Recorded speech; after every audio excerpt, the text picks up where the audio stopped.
Hello, I am Shay, and you're watching Party Get Nerd.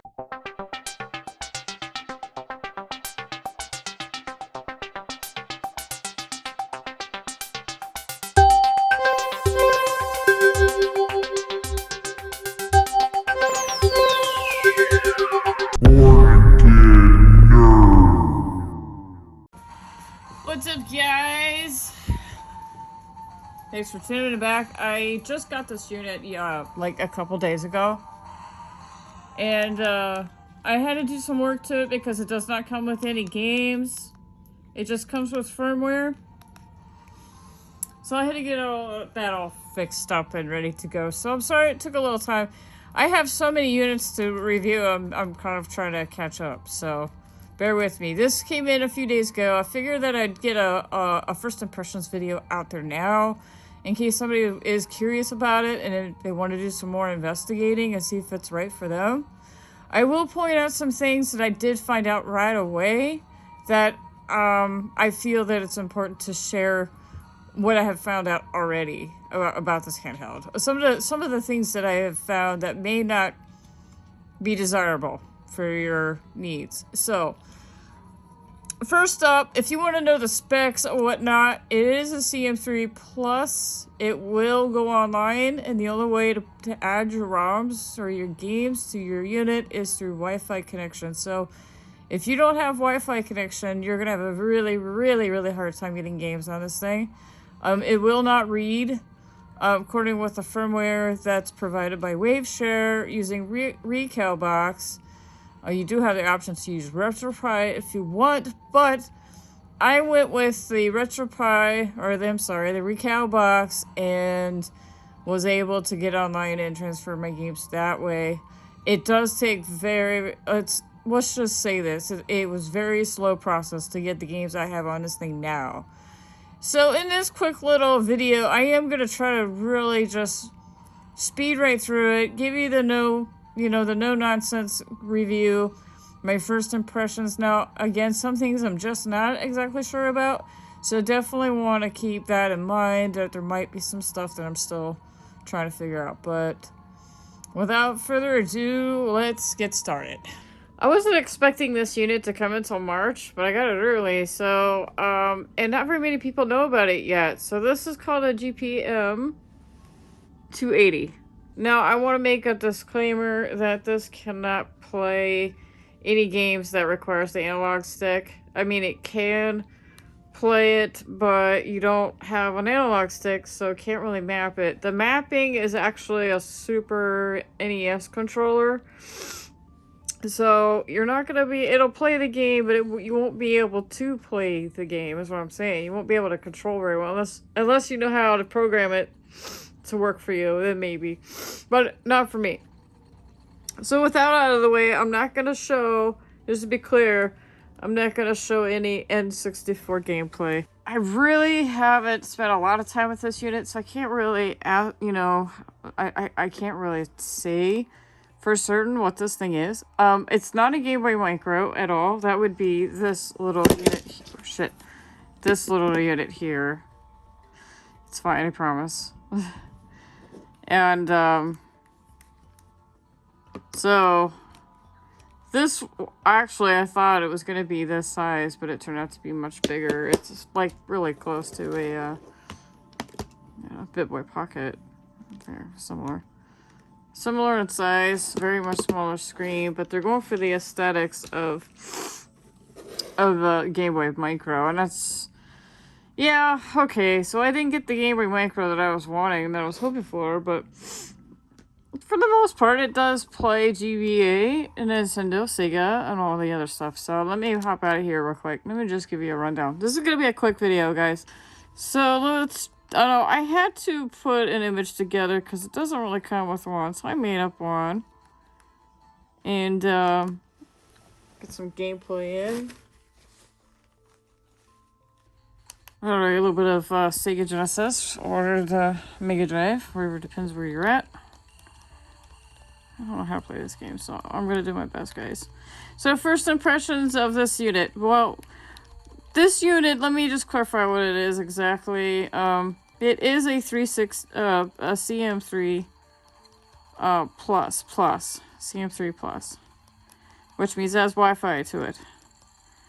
So because it has Wi-Fi, you can, you know, go online and download box art, and you could do all sorts of things. You could add your games to Wi-Fi. That is the only way to add games that I know of is through Wi-Fi only. You cannot put this in a Pi unit and use a Linux program. It will not read.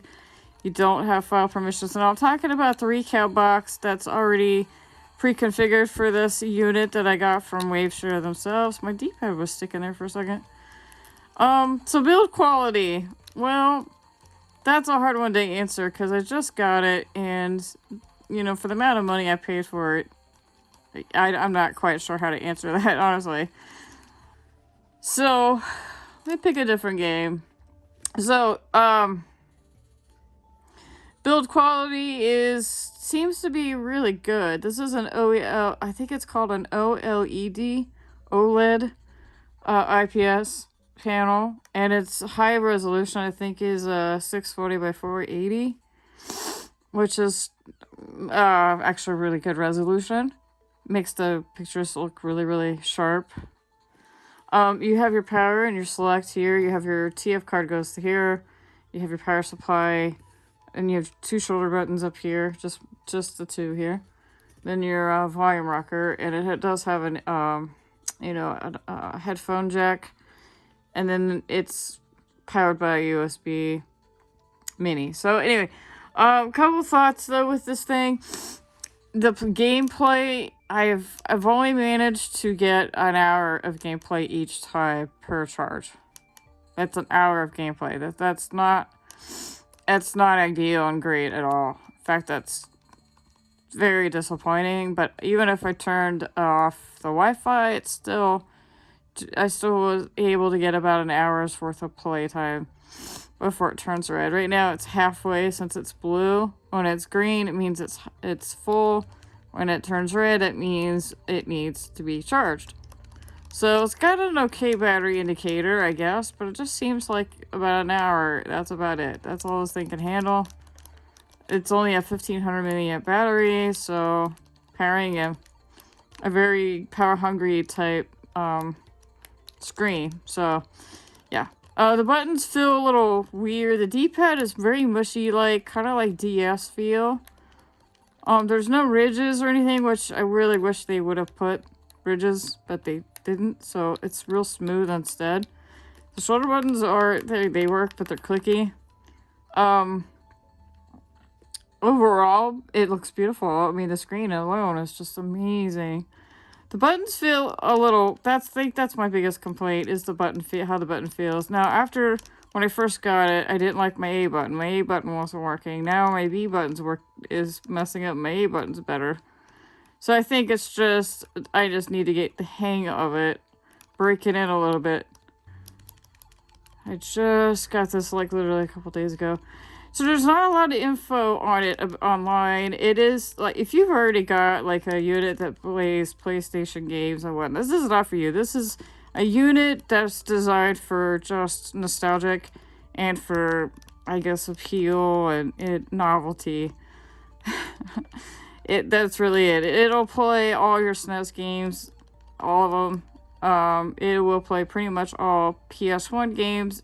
I don't know about the rumble feature or the analog. Some games need the analog stick to run on a PlayStation, so I don't know about that. But all SNES games will work without any problems. So if you're looking for something like that, yeah. I personally, I paid $160, which is way too much money for this thing. That is terrible price. So yeah, I got a little ripped off there. That's my bad. These are hats sold by Waveshare. Oh my god, I can't believe I missed that. Yeah, it doesn't, there's a little bit of weird button issues going on. I don't know. It's like, this is how I test to see if the buttons are actually registering perfectly or not. And I don't know. My initial thoughts of this unit, I mean, I might have showed a few clips of different games just now, and now you're watching towards the end.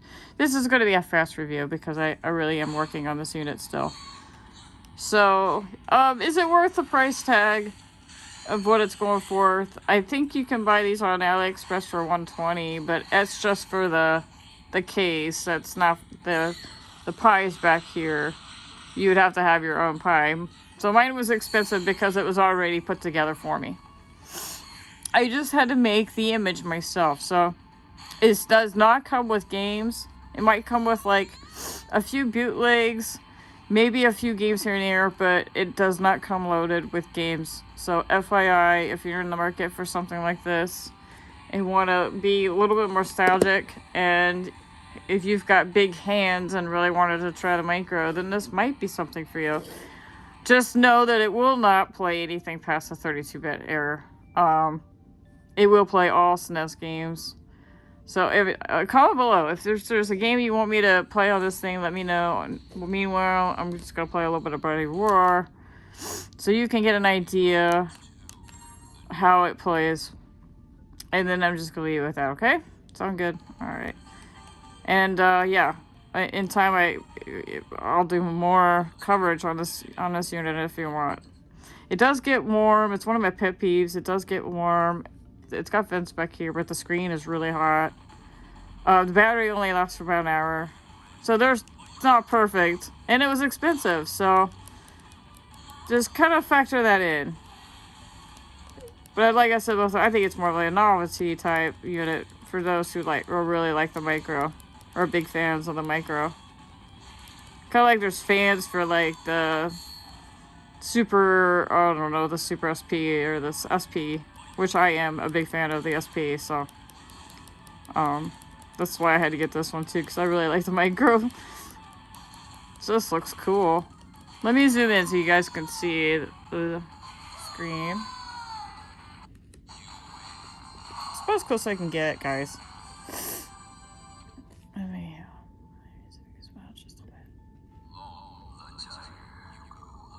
Yeah, the resolution on this thing is amazing. So that's what you're paying for. You're paying for the high resolution.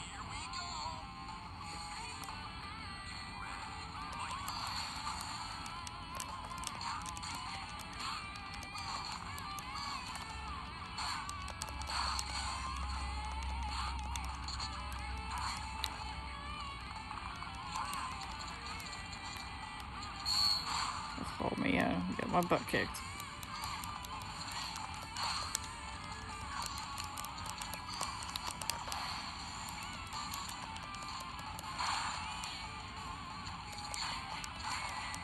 He got me there.